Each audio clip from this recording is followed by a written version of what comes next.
Hi, this is Cindy Schwartz again from Vassar College.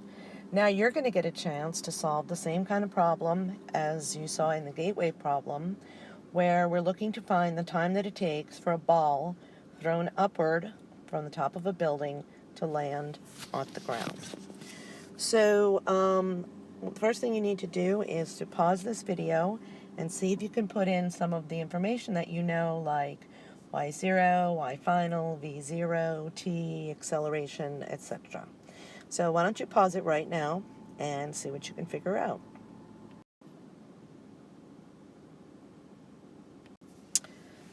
Okay, so hopefully you had the same information that I've got shown here.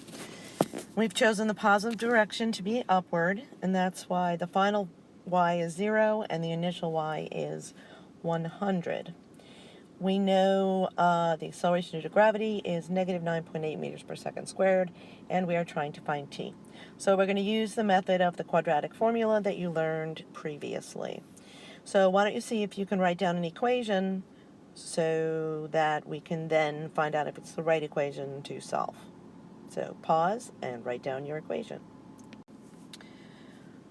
Okay, so hopefully that's what you got, and when you rearrange that in more standard form, you get 4.9 t squared minus 20t minus 100 equals 0.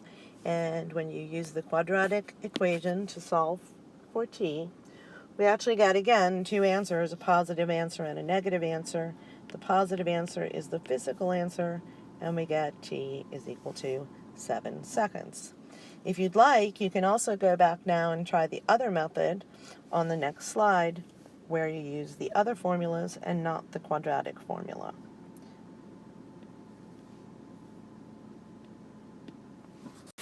Okay, so in this case, why don't you write down the formula that you think you need to use. Actually, there'll be two formulas that you're going to use.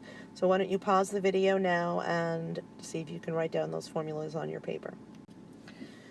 So the two formulas you should be using at this point are v final squared equals v0 squared plus 2a y final minus y0.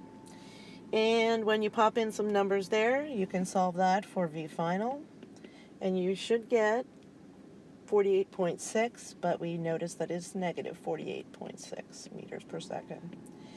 The other formula that you should have written down is v final is v0 plus at, and when you put your numbers in there, 48.6 equals 20 minus 9.8t.